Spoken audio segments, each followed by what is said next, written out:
The stretch of track where an Amtrak train derailed Tuesday night, killing at least 8 people, was missing a positive train control system that would have regulated its speed. Based on what we know right now, we feel that had such a system been installed in this section of track, this accident would not have occurred. It's a fact that has highlighted Amtrak's lagging infrastructure, a very visible reflection of the lack of investment the country's infrastructure as a whole has been quietly abiding for decades. Imagine whisking through towns at speeds over 100 miles an hour, walking only a few steps to public transportation, and ending up just blocks from your destination. Months into his time in office, the president sounded ambitious about upgrading the country's train system to high-speed rail and laying out grants to bring the service to states across the country. But in the intervening years, despite increasing Amtrak ridership, the Republican governors of states like Ohio, Wisconsin, and Florida have rejected those grants. On a federal level over that span, Amtrak funding has been on a downward trend, even as Amtrak ridership has consistently increased, with one blip in 2009,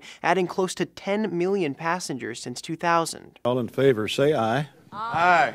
All opposed, say no. No. Those have it. The amendment is not agreed to. That's a trend that looks to continue, with House Republicans striking down a move to increase Amtrak's funding next year, which exposes one of Amtrak's biggest stumbling blocks: politics. House Democrats proposed that move, as well as another amendment that would support the broader implementation of the positive train control systems already mandated by Congress, which again, the NTSB said, would have prevented Tuesday's derailment. Even this afternoon, as we learned that the train was likely way over the speed limit, according to the authorities, when it went off the rails, the political finger-pointing continued without pause. Megyn Kelly, in step with congressional Republicans, accused politicians, mostly Democrats, of using the tragedy for their own political interests. She seemed to imply the train's derailment didn't have to do with infrastructure and instead pointed the finger at the engineer.